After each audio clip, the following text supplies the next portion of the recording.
There you go.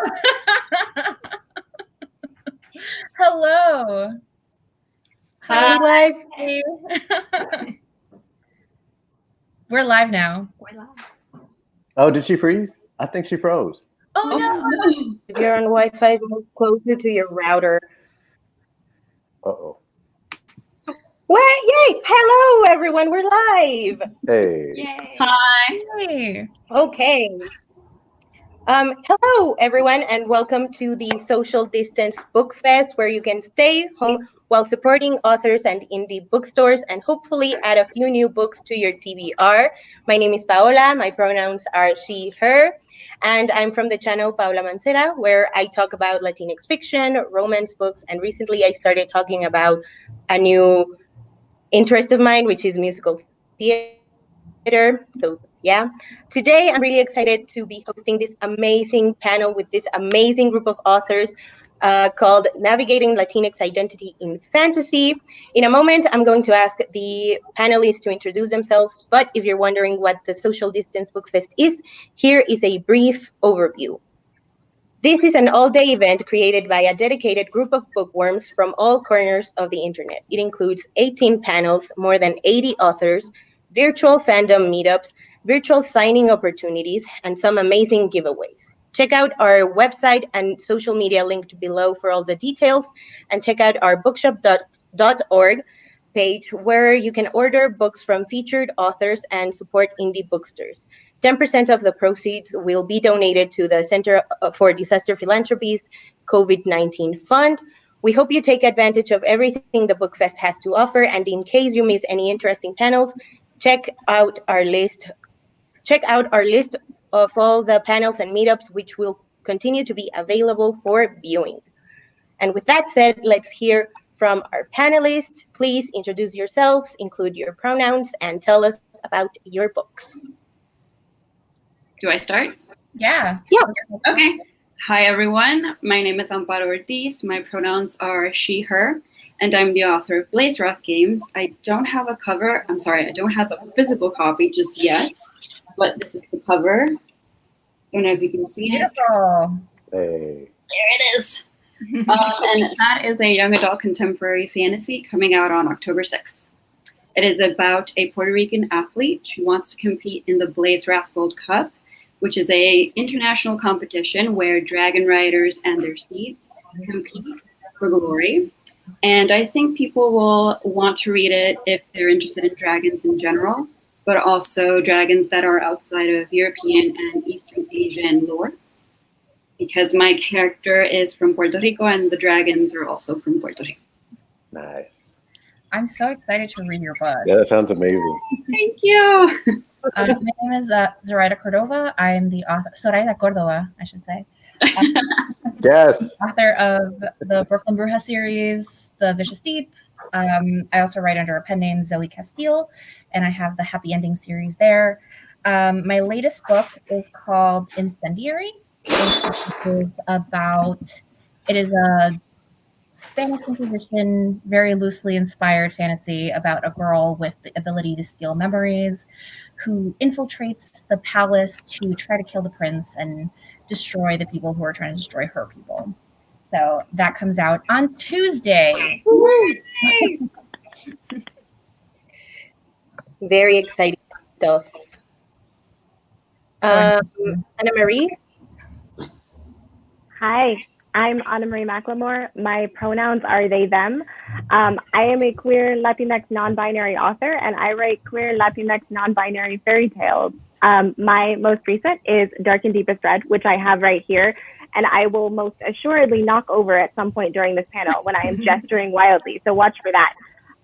So Dark and Deepest Red is a reimagining of the Red Shoes through the lens of the 1518 Strasbourg dancing plague, in which a Romany girl tries to survive the strangest fever her city has ever seen. And then 5 centuries later, a Latina girl named Rosea, who encounters the dancing plague's terrifying legacy in the form of a pair of beautiful red shoes that her family has made. So the 1518 dancing plague is something that actually happened. It's this sort of strange corner of history that's one of those like that really happened, but we have sources that tell all about this weird corner of medieval history. And as I was researching this book, I found out that this particular dancing play has ties to the Hans Christian Andersen fairy tale, The Red Shoes. So this book is sort of part historical fiction, part magical realism, part fairy tale reimagining, and part secret history of a fairy tale. Wow. So beautiful. That's amazing. I like that. Hi, everyone. Hi, everyone. I'm Chantel Acevedo, and I'm coming at you from Miami. My book is Muse Squad, The Cassandra Curse. It's the first. Let me get it up there so you can see it. It's the Nice. Thank That's you. a great cover. I'm excited to see the Miami skyline back there. Yes. Yeah, 305. It is the first in a middle grade duology about a Cuban American girl who discovers that she is one of the 9 muses of Greek myth when she accidentally turns her best friend into a pop star. So she has a lot to learn. It's a novel about friendships and the power of friendships, and the importance of finding the hero within. So look for that July 7th from Balzer and Bray. Also a fantastic book. It sounds. I love the cover. All these books sound so great. I'm so excited. I'm Daniel José Older. Pronouns are he, him. I'm a Cuban American writer based in New Orleans currently, and this is the book I just knocked over a cup of coffee to grab in the middle of everything. It's okay. It was on the altar. It wasn't my coffee. It actually makes it even worse. But this is Shadow Shaper. This is my first young adult book. It is the first of a trilogy, the third one of which, Shadow Shaper Legacy, came out in January. And in June, the last of the Dactyl Hill Squad books, or the next, I should say, the Dactyl Hill Squad books, comes out from Scholastic. That's a middle grade series about a group of kids in the Civil War who ride dinosaurs to defeat racists. Hey. And yeah, I also write for adults. I have a book called The Book of Lost Saints, and I write Star Wars books. And you write Star Wars books. He does. Oh, Hey, special guest. hi. I also He's my apologize. grandpa. Hi. So, They're the authors I'm interviewing for the panel. I apologize. I should have also said my pronouns are she, her. And mine are she, her also. Yes. Okay, Forgot. great. Okay, so the first question is a question that I asked you guys in the prep email, but I think it's worded by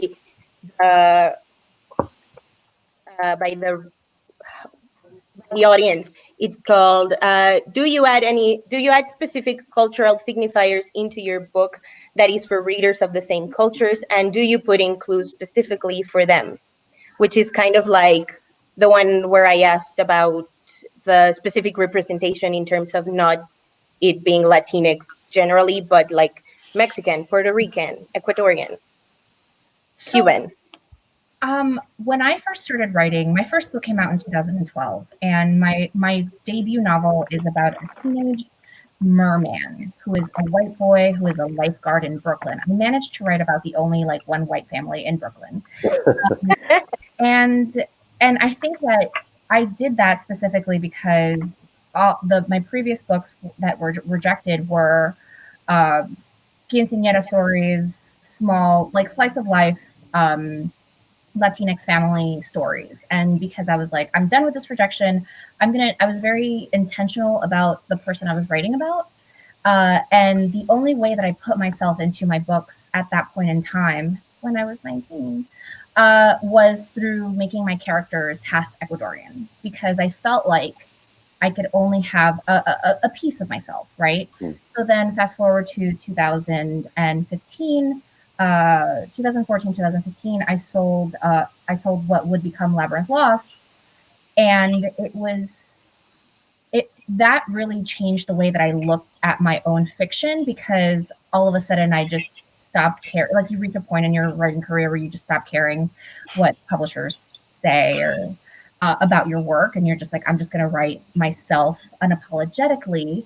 And the ability to do that, the ability to realize that you can do that, really allowed me to actually put in my grandmother's superstitions, my mother's the fear of El Cuco and los duendes that she instilled in me from a very young age. Like, all of those things I could finally put in my books.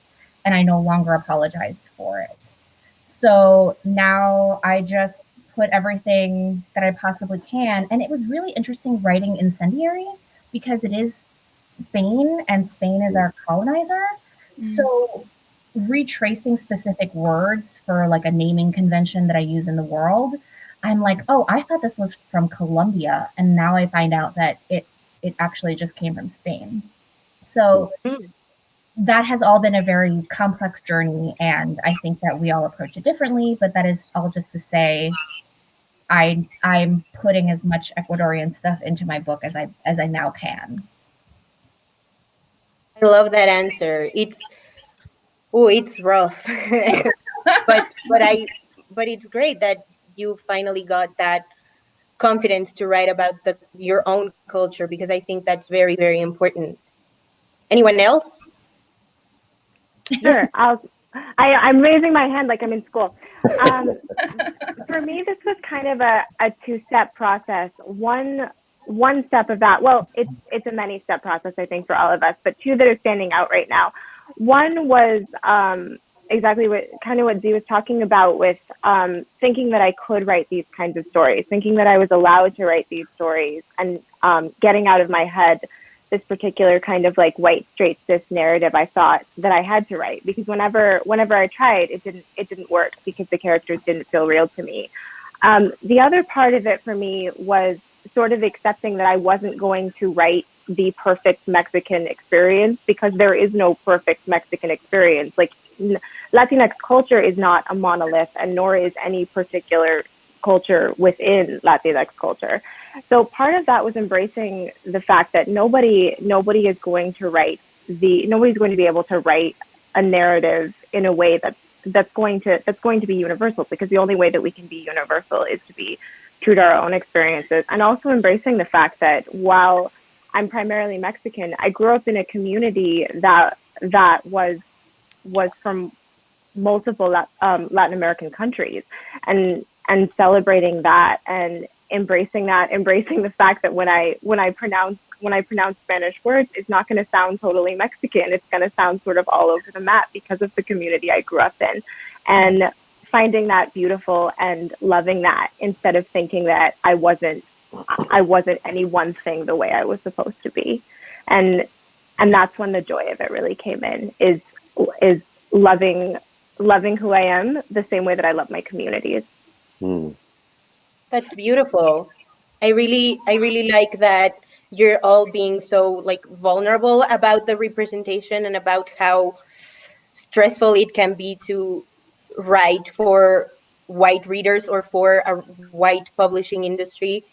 So it's really amazing to hear your stories about how you built up the courage and sort of let go of all that weird stuff that not only publishing but media in general instills in non-white people. Okay, anyone else? For me, Shadow Shaper, like I went into it. It was kind of like both a love letter and a critique of Harry Potter at the same time. Like I really loved Harry Potter, and I was really, like all of us, kind of tired of that same old white cis straight dude saving the world, and the brown people were like love interest, if that, and then not even, and like I just really wanted us to have magic, and so I went into it like and I come from a background of being an activist and an organizer, and I was really angry in a lot of ways, and still am, and also really just in love with fantasy in a lot of ways, and feeling really betrayed by fantasy in a lot of ways. And so it was like trying to find some kind of peace and harmony between those feelings of like, this is something I love, but it doesn't love me back. So how can I speak to that? And in the course of that, like tell an exciting story that is very like much us, and exactly, to the points being said, like us is a very complicated term, right? And so, but I think like, and as has been pointed out, like that's a really good thing for literature. Like our complexity is what makes stories great, and what allows us to go really deep, and go deeper than the kind of typical BS representation that we've seen for so long, which hasn't done us justice, and which has left us feeling like these very like paper thin representations that don't mean anything. Yeah. So, I that was like a very conscious thought. And to the point that was the one thing that mattered to me, was that I would tell this like magical story of kids in Brooklyn, kids of color, who are very much alive in their culture and embrace it. And that the underlying mythology of it would speak to speak to us, who we are in different ways, and Right. the complexity of us. So knowing that allowed me to also like tear the story apart and put it back together in different ways when I was getting different rejections from different agents. And, and Shadow Shaper was rejected like 40 times, just in the process. And in the course of that, I learned a lot about writing. I learned a lot about racism in publishing. I learned a lot about patience. And it was worth the journey. But again, like knowing that core heart of that story was what allowed me to hold on tight to that, and then be playful with the rest of it. I love that answer. And also you do it so well. The critiques that you write in your books are incredible because they don't feel preachy. They feel very, very grounded, and they don't feel forced at all. So everyone, if you haven't read, well, first of all, if you haven't read anyone's books here, what are you doing? You should read them. Exactly.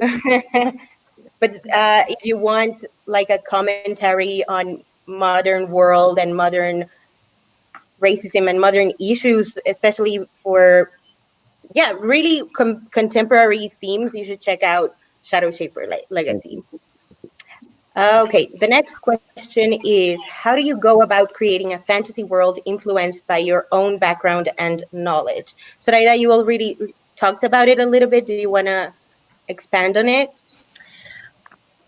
Well, the third and at this point in time final Brooklyn Bruja book, Wayward Witch, is set in a fairy realm that I call the Kingdom of Hadas. But I definitely spell Hadas not the correct Spanish spelling way, because I wanted to differentiate between Hadas, as Cuento de Hadas, that came from Europe, and this world, this little island that is like hovers between like Colombia and the rest of the Caribbean. And so in creating that, I thought about, I've already created this magical system of brujas and gods, and my job was to expand that world and figure out what does a Latinx fairy world look like, right? What are the rules? What do we keep? Do we keep the forgetting of our families, of our old lives? Do we keep the fairy fruit? What do we keep? And so in trying to tell the story of a new fairyland, what I ended up doing was just using the rules that I have already created and the machinations of Labyrinth Lost, and putting that into the third book for the youngest sister. So this is very much a story of diaspora and about how forgetting your past erases the possibility of your future, and what it means to tie families together. There's something about Latino families that to me is very, very unique. And that's something that I have tried to instill into the world of Labyrinth Lost, specifically by writing about sisters. So hopefully when you read Wayward Witch, which actually has been pushed to September 1st instead of August 1st, I apologize. So hopefully when people read that come September 1st, they understand what I was trying to do and how I'm trying to make fairies my own, because every time I pick up a fairy book, they come from the European traditions. And I would love to see more books like, what do Indian fairies look like? What do Brazilian fairies look like? What do Mexican fairies look like? So I think that everyone should write their own version so that we can expand these wars. Chantel or Amparo? Yeah, sure. Oh, go ahead, Amparo. No, you go. Okay, me first and you. I think like Zoraida, part of the challenge of writing Muse Squad was to the challenge and the joy of writing it was to imagine this sort of traditional space, which in my book it's Greek myth, which is sort of traditionally represented in a certain way, and saying, okay, wait a minute, what if it was this Cuban American girl? Like, what if all of this was happening to her, and how might that experience be different? How might she carve out that mythological space in ways that are unique to her and her culture? And for me, that entrance point was family. It was definitely family. So everything, Zoraida, you were saying really resonates with me. When she needs advice, she goes to her mom, right? And her mommy is full of advice. Or she goes to her beloved Tia Annie, because these are the people that she would go to, right? So she doesn't, she's not one of those kids on the page who sort of live parentless lives, you know, like she's very much ensconced in her family, and it's important to her. And even sort of going back to that first question that you asked, even how do you have those cultural signifiers in the work? You know, when the other kids in the Muse Squad just take off and they want to go on an adventure, she's like, my mommy will kill me if I don't come back to bed, you know, come back to this house, right? En tu casa hay cama, you know, like that kind of thinking.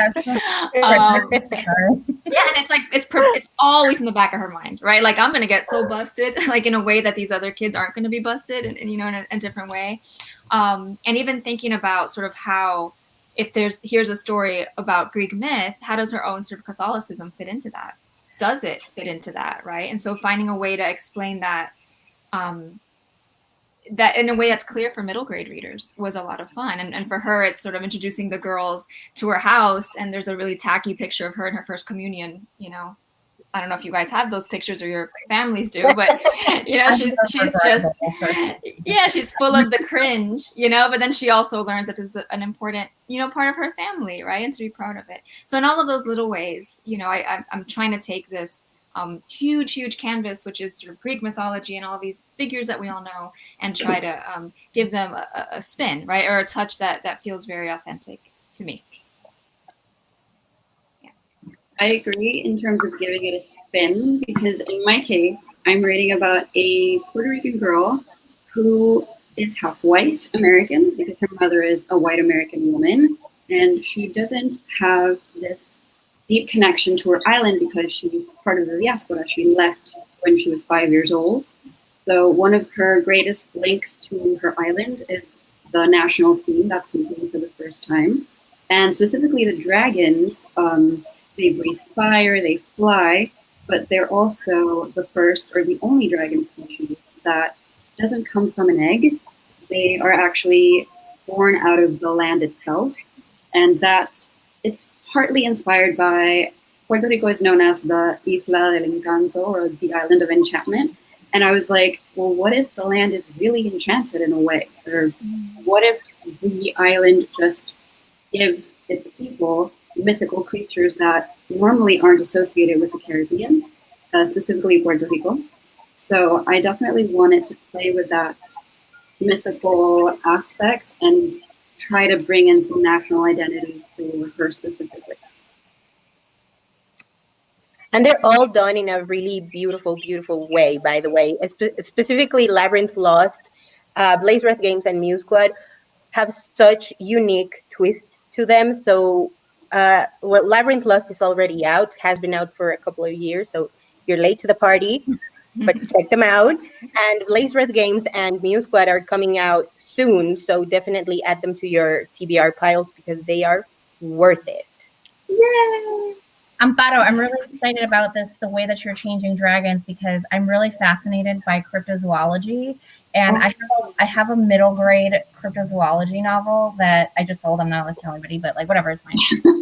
You'll know it. And it's literally just that. It's just like making up creatures. And I'm tired of like Sasquatch and all of these other cryptos, but I'm so hyped right now. Thank you. Yeah, I feel like a lot of the people that I've met here, readers and aspiring authors in Puerto Rico, they want to write in English because they feel like their stories will reach a wider audience that way instead of targeting Spanish language markets. And I feel like there's a lot of the whole insecurity when it comes to their writing. They feel like they can be judged more because English is their second language. And I feel like if we allow ourselves to matter, other people will have to pay attention, whether they like it or not. We have stories to tell. And a lot of people in the US are very talented and they have great stories to tell, but people outside of the US telling stories in English are also valid. Agreed. Word. Okay, let's jump into the next question. Let's talk about intersectionality. This one was specifically for Ana Marie and Daniel Jose. But Zoraida, you also talked a little bit about Labyrinth Lost, so if you want to jump in, please do. And it's just, why did you decide to make the intersecting identities such an important aspect of your characters? You want to go? Go ahead. Okay, who's starting? You go ahead. Go ahead. Okay. Yeah, I can't tell where you're pointing because I'm pointing at everybody.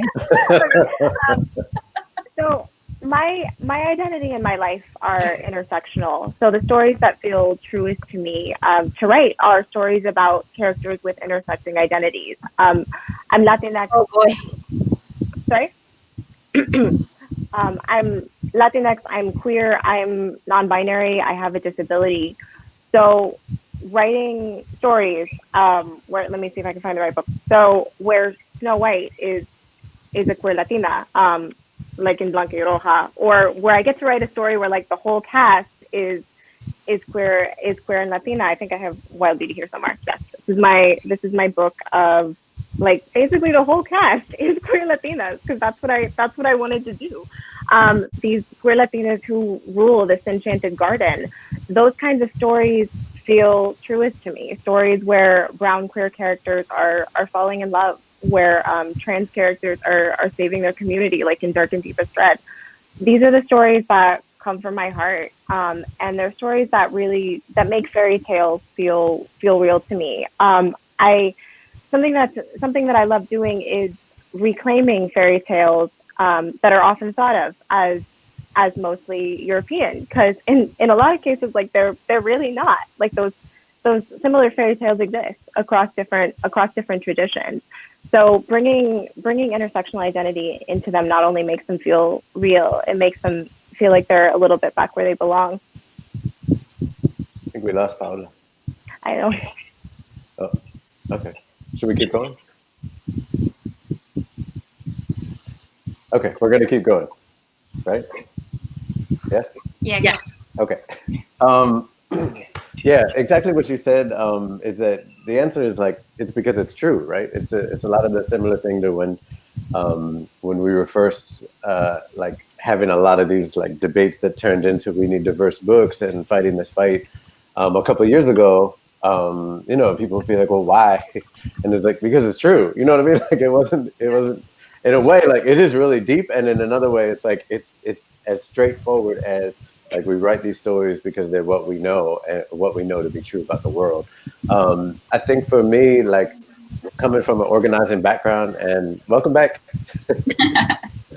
And hey, and you know, just sorry, I'm so sorry. That's all right. It happens. Yeah, I think it's always about also like besides talking about humanity, literature is here to talk about power and to talk about these inconsistencies of power and these struggles in power. And we often think about that from a craft point of view of just like conflict, right? Conflict is about different powers bumping up against each other. The truth is like it's true of character, it's true of place, it's true of all these different elements of literature that matter. And that doesn't have to mean like standing on a soapbox and you know, like being very straightforward about it. It can just mean telling the truth and including these conversations that we all know to be happening around us, but putting them on the page on some way, you know. So I think it's very easy to sort of pretend that everything is like one big happy family in the Latinx community, you know, and that's a lie. That's not true. There's colorism, there's racism, there's transphobia, there's homophobia. You know, those are all real things that people deal with. Sexism, with God knows, you know, in these communities, and the responsibility, you know, of the artist involves not hammering people on the head with those, but being honest about it. Our only job is to tell the truth, and the truth might have dragons and ghosts, you know, and fairy tales for sure. But those deeper truths, the ones that feel like they hit us in the heart and in the gut, that's, you know, that's our job. So I knew going into Shadow Shaper, like, yes, I could have made like the abuelo another like just kind old abuelo, you know, and like most of us probably have a kind of abuelo. Most of us have kind of a jacked up abuelo, and sometimes they're the same person. And that's really like what we have to deal with, you know. It's like they could be kind to us and they could be a jerk to someone else. And sometimes that's for these really deep-seated problematic reasons that we got to get into it and understand the consequences of it. So I just wanted to be really honest about that. And by way of looking at, where my own stake was in the situation and how that was going to play out on the page. But at the end of the day, it's about telling the truth as best as we can and telling a good story around it. Thank you. And yes, I definitely agree about the not hammering people with these issues over the head, but it's the truth. And some people, well, I personally don't think any of the issues brought up with society in general in your books are about hammering people over the head, right? But other people feel like they are, and I just think that's due to them not really understanding that that's part of our story. We live through these things every day of our lives, and people just don't see it because they don't go through that themselves. So sometimes it's like a hit dogs howl type of situation, and then, but I also think about like teaching, like when you're in a classroom, right? And every time that I've taught, whether it's about straight up writing, like craft, or whether it's about history and politics and social stuff, whatever the topic is, we'll still go into dealing with race and gender and class because it's in everything, right? And it's amazing to watch a room sort of divide when you start to bring up these topics, because certain people who never get to be comfortable in the classroom suddenly get really, really comfortable. And certain people who are always just absolutely at ease are suddenly like very tense and suddenly like, it's a soapbox, even though there isn't one, right? And that's true of books too. How people react to books, if they feel put on the spot, then, that's going to affect how they critique the book sometimes. Yeah, I think that can be very limiting to the idea that people are allowed to just be one thing. And growing up in Queens, New York, I think that I just didn't grow up with a single group of friends or a single kind of group of friends. So for me, when I was writing Alex and Rishi was always endgame. I think that Nova was there as a distraction because the YA reader is the YA reader, and I knew exactly what they were going to think. So I almost felt a little bit validated in my trickery. But you just have to, like Daniel said, tell the truth. I think that it would be disingenuous to lie to children and to lie to our teen readers and say that there is like a single experience that you can ever have. And these are the times like you're going to question the rest of your life forever. And you're going to keep having a coming of age. So why limit yourself to a single narrative?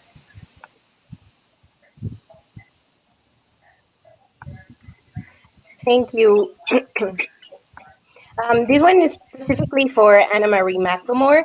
How did you go about finding a way to accurately describe the character of Alifair when there was no way to label it back in the 1500s?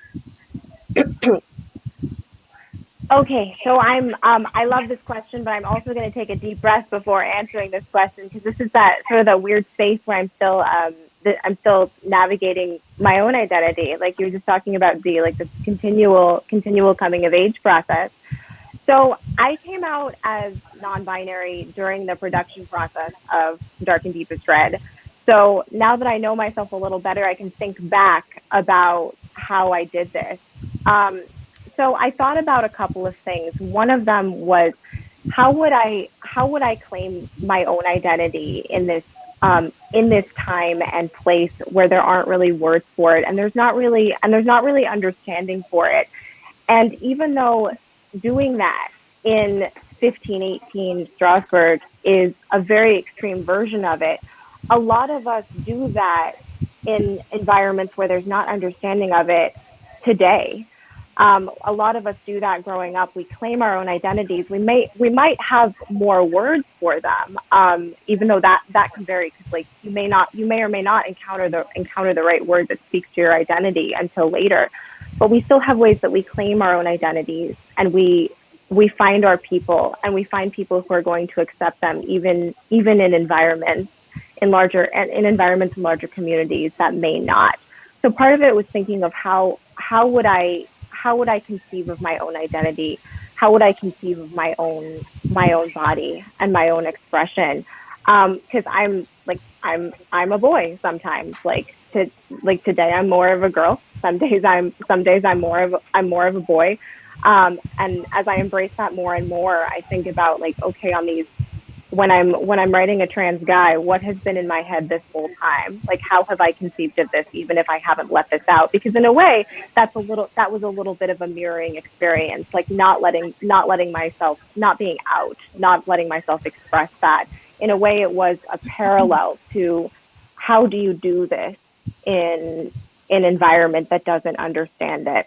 And another side of it was thinking about the things that have always been with us. Unfortunately, from the whole time that we have existed, we have had prejudice in our hearts. We have had hate in our hearts. But fortunately, we've also had love. We've also had respect. And even though we have always feared and villainized people who aren't like us, we've also found ways to love each other. We have found ways to love and respect and support each other. And that's part of why in Dark and Deepest Red, in the 1518 storyline, I wanted to write this queer community that is that finds each other, that comes together, and I won't spoil the ending, but they come together in this big way that sort of let me write the queerest ending I have ever written. And that's kind of saying something. My books keep getting queerer as you go along. But they find each other, even though they don't have words for it, even though explaining it to each other is I'm like you. I know how you love. I know how you live.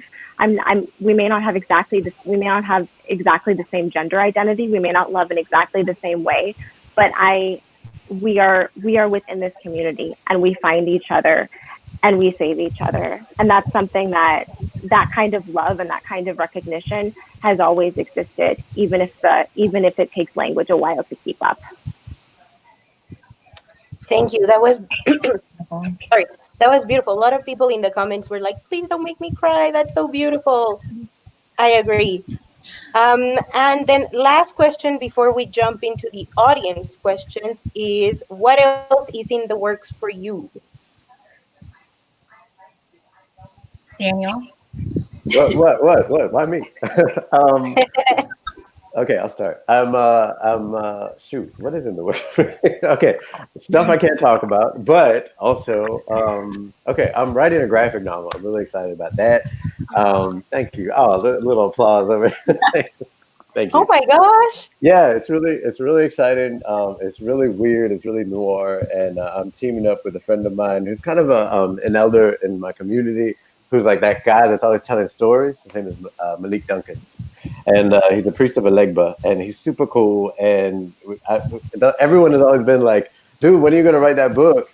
And at some point, I was just like, you know what? Let's do this together. And so we did. And now we're in the middle of a graphic novel. It comes out 2022, I think. Graphic novels take a while, from Abrams.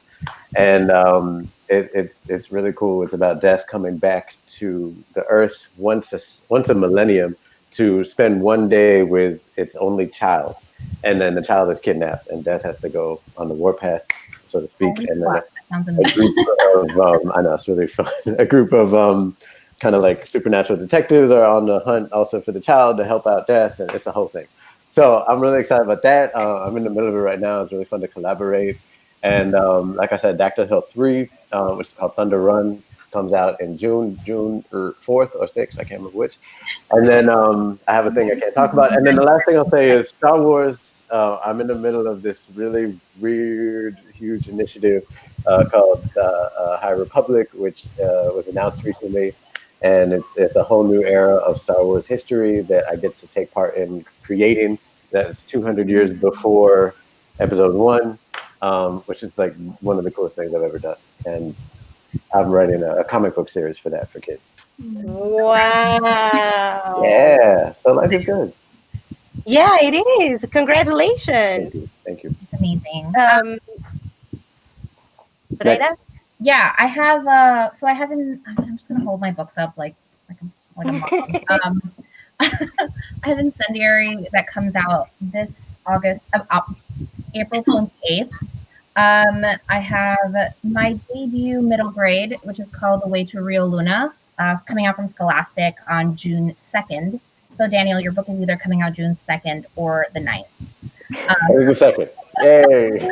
Oh, we're twins. Yay, twins. And it's about a boy named Danilo who his sister's been missing for 2 years, and he is putting together this map to this world called Rio Luna, which some people have been calling the way to Rio Luna.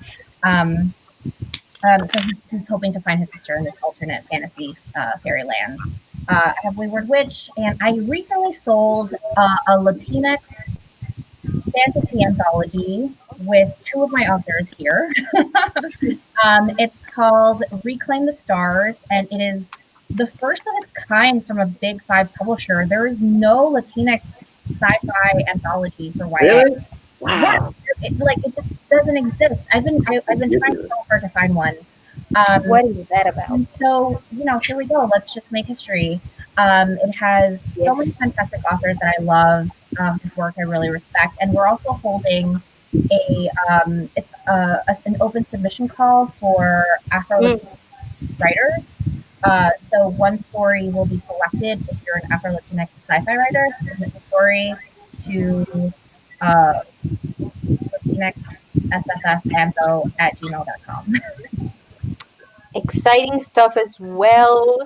I can't believe you're all doing this amazing stuff, and I was like here in the dark. I'm so happy. Chantel? Yes, I'm working on Muse Squad 2. I just got my editorial letter 2 weeks ago, so letting that sink in and then diving in. So that'll come out hopefully next year. Same. Congratulations. That's so exciting. I love the Muse Squad. Everyone go add it to your TBRs and pay attention because it's good. It's so wholesome and it's beautiful. It's beautiful. Anna Marie? So I just, last week was a big week for upcoming stuff. I just finished copy edits on a book called The Mirror Season, which will come out next winter. This is a book that's sort of been in my heart for a while. I'm writing a book about 2 sexual assault survivors. So I'm writing from kind of my my survivor heart in a way that I've been afraid to for a long time, but that I'm really ready for. So in some ways, this book is a Snow Queen reimagining. It has elements of this fairy tale that was one that sort of grabbed me by the heart growing up, but also scared me in a lot of ways. And it was one that kept coming back to me when I reported. So it's partially a Snow Queen imagining. It's partly about a boy who has a secret forest and a girl who works at her family's possibly magical pasteleria. So lots of food. I always write about food. So that's going to be coming out. That's going to be coming out next winter. And I also signed a contract last week for something I really, really want to talk about, but I have been told I'm not allowed to yet. So I'm looking forward to it. But you signed the contract. No. No, they can't take it back. They can't take it back. So exciting. Congratulations. Congrats. I'm ready to cry about all your books. Amparo? Well, right now I'm working on the sequel to Blaze Wrath Games. It's the sequel and also the final book in the duology. And I'm also, I'm not necessarily editing it, but I'm collaborating with my illustrator because I have a graphic novel as well coming out too from Harper. Yeah, it's called Saving Chupi. And right now the illustrator is Ronnie Garcia, and they're hard at work with illustrating the whole thing, but I'm getting batches every month, and I'm losing my mind in the best way. But yeah, I'm really excited. It's a long wait, but I'm really excited. Oh, yes to Latinx graphic novels. Yes. Okay, so the first audience question is actually, I think that's a really sweet one. And it's, what is the best story you've heard from a Latinx reader? What do you mean? I think, personally, it means that what is the best story that you have heard from a Latinx reader about the way that your books affected them? I got an email like a year ago from a girl that said she can. I can't even talk about it without choking up. But she literally said that after reading Shadow Paper, she can look in the mirror differently and say "I love you" to herself. And that, when I tell you that shit, I literally just I carry that with me everywhere in my heart for real, because that's why I wrote the book. You know what I mean? But then the other one, like I'll tell you real quick. This one I got to witness is just that I was doing this reading with a group of bilingual kids at a middle school in the Bronx. And bilingual, I mean, like some of them didn't speak English, and some of them were bilingual. And so we were all reading together, and they were translating for each other in live time while I was talking to them. Because I would go back and forth, but then I would forget, and whenever I would call into English, they would jump in and translate for each other, which was so sweet. Because they were enjoying it. Like you could tell we were all just kind of like chalando and having a good time or whatever. And I started reading, and there's this part that I always come to where if I remember right, it's like when the spirits start singing, and I always tell the audience, like, all right, guys, when I get to this part, I'm gonna give you a signal, and you go ooh all together, and then I'll keep reading, and it's like a call and response thing. But I forgot to tell them. So they all had the book out, and it's like in church, you know, everyone's like reading along, and I'm reading, and I get to that part, and as I'm getting there, I'm like, shit, I forgot to tell them. And I get there and I pause, and I just hear this one little kid go, and I was like, So cute. and then they all did it, like they all joined in with him together, and everyone was like, ooh, and it was the spirit singing. And in the book, it's like I said, it's like the moment when Sierra is running through Prospect Park and realizes that the spirits are with her and they're helping her, they're not trying to hurt her. And to me, it was just like this beautiful moment of like I felt like they saw me, and we always talk about like, you know, like kids getting a chance to be seen, and it is really important. But it just really hit me like we as authors, as Latinx authors, especially going into schools and like being seen by those kids who are like the people we're writing for. That matters so much, you know, to like help us be understood, and to be like reading for people that really are there to like hear what we're saying. I mean, that like changed my whole thing up. It was great. Yeah, that's really fantastic. I did a school visit in Long Island a couple years ago, and they asked me if I would do a Spanish class because Spanish is my first language, you know, and I said, absolutely. Most of the kids are from El Salvador and Central America. And when I got there, it was mostly the girls like who were like brave enough to ask questions, because like all the boys are like so shy and adorable. And they're like, where are you from? Are you married? Like, this is your job? They were so surprised. And they were speaking to me in Spanish, and they're like, you can speak Spanish and you're teaching us? They've just never, you know, seen me or somebody like who looks like them up there, and that was really important to me, and that's why I do kind of those school visits and visits like that. Other than that, the Latinx bloggers made me this beautiful book and presented to me at YALFest and made me cry. So I've told them the story before. Anyone else? Yeah, I've got one. I've written 4 books for adults, but one of the reasons I always wanted to write for kids, but one of the reasons I finally said I'm gonna do it is because my own kids, I have 2 daughters, kept asking, like, when are you gonna write one for us, right? And my goddaughters too, and so I have all these kids in the family. So I did, and when the art came out, I gave it to my eldest daughter. She was 13 at the time, and she took it into her room and read it for a few days and came out, and she was like, Mommy, this correlates with my life so much. That was like, whatever. I've gotten lots of reader comments with that one. I will always treasure because I wrote it for her, and it resonated for her, being a kid growing up here in Miami, a Cuban American kid, and it just felt like her life. And so I will always treasure that. And if you know 13-year-olds, they're not always easy. Yeah. so when they come through with something like that, that's really sweet. It's really nice. So that might be cheating, but that's like mine. No, it's okay. Yeah. Ana Maria, Amparo. So something that means a lot to me every time I hear it is when I get a reader telling me that they want to be one of the No Me Olvides Primas, like this family of this family of queer Latinas, and this sort of speaks to what Daniel Jose was saying earlier, that we unfortunately we have a lot of queer phobia, we have a lot of transphobia in our community. As much as we love our community, we have problems within our community. Even the term Latinx is not universally accepted. So I love that it's in the channel title, because it's something that's beautiful and something that I hope is accepted more and more. So whenever I hear from a reader who's like, I want to be part of this family, like I feel like this would be a family I belong in, because it's normal to be queer and Latina, like that means everything to me. And I'm like, yes, come, you be one of the no me olvides primas, like you belong here. I love the way you use Spanish, Anna Marie. I absolutely love it. Oh, thank you.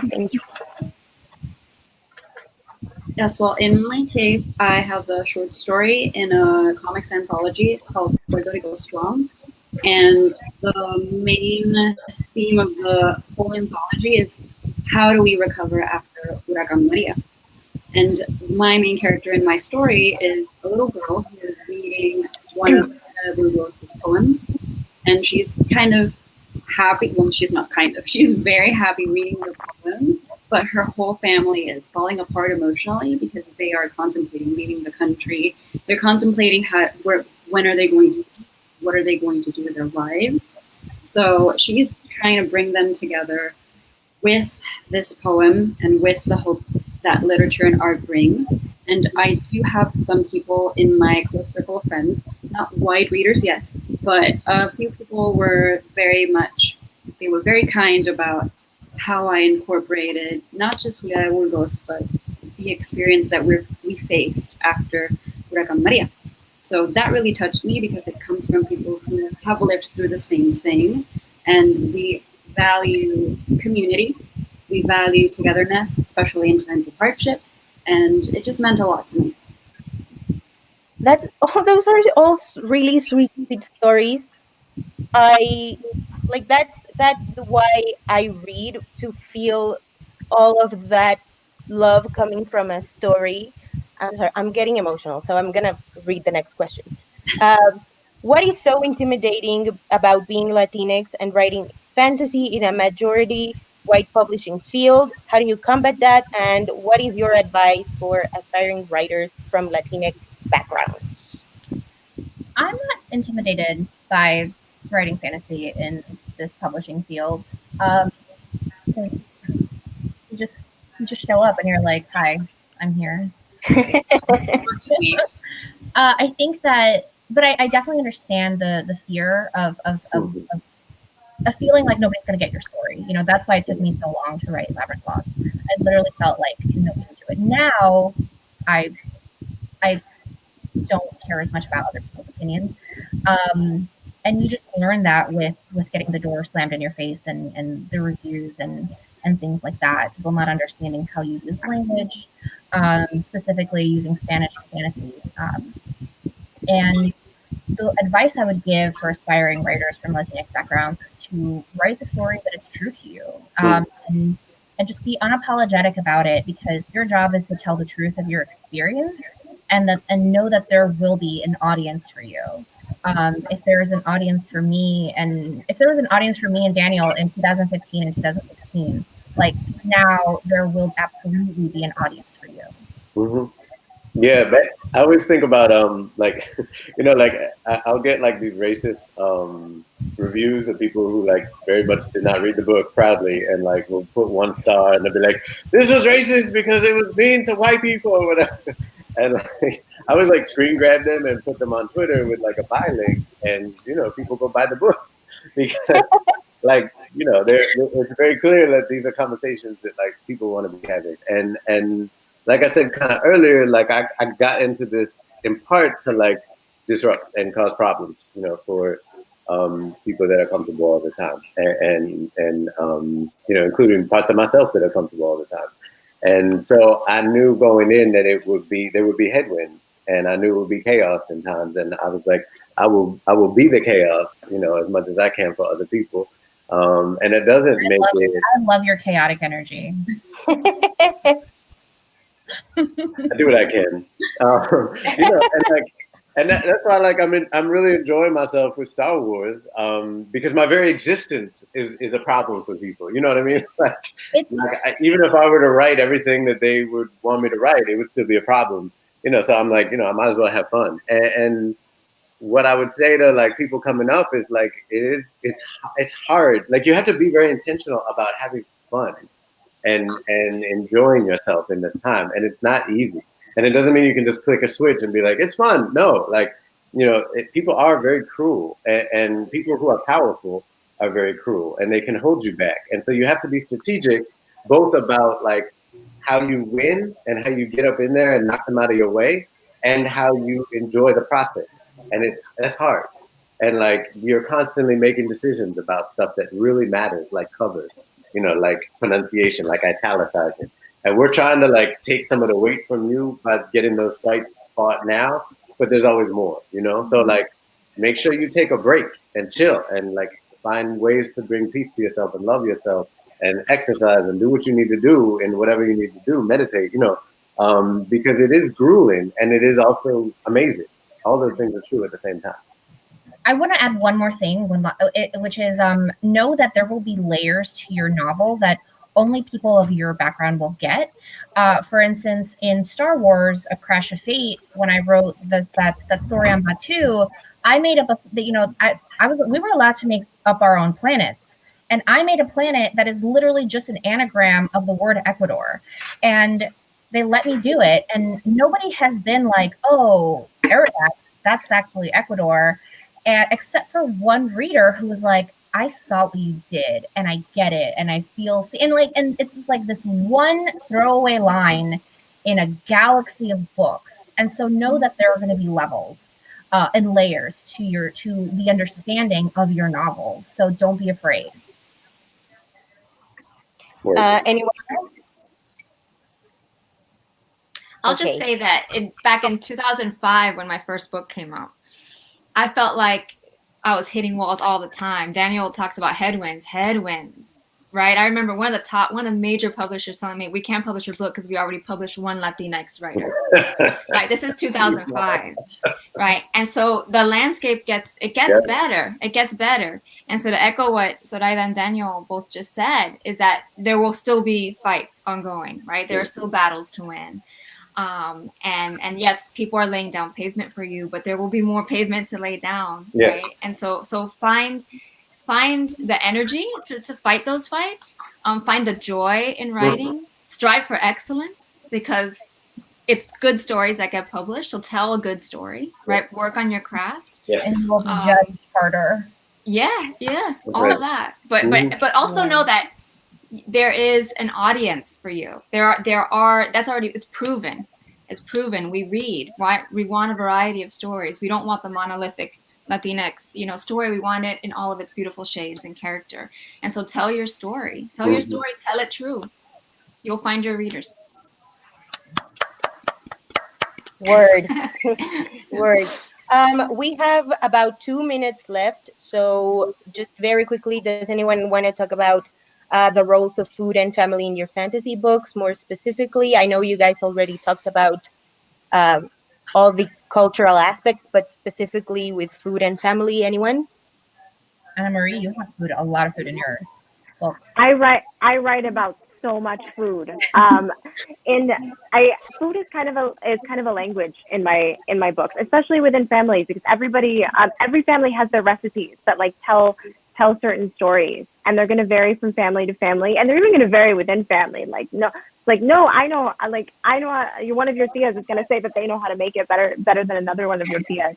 So food is kind of a landscape, and it's also a way of telling stories within stories. So in addition to just like loving cooking and loving baking and loving food, I think of it that way. Like it's a way that history is shared within families and communities. Absolutely. Anyone else? Yes. I love to eat. I always get so hungry when I read any book that includes food, especially with food that I haven't tried. So more specifically with Shadow Shaper and Blaze Wrath Games, I'm like, where can I order this food? How can I learn to make it? I need to try Puerto Rican food. Yeah. Somebody give it to me. Wayward Witch is just going to be like too food, too feasty.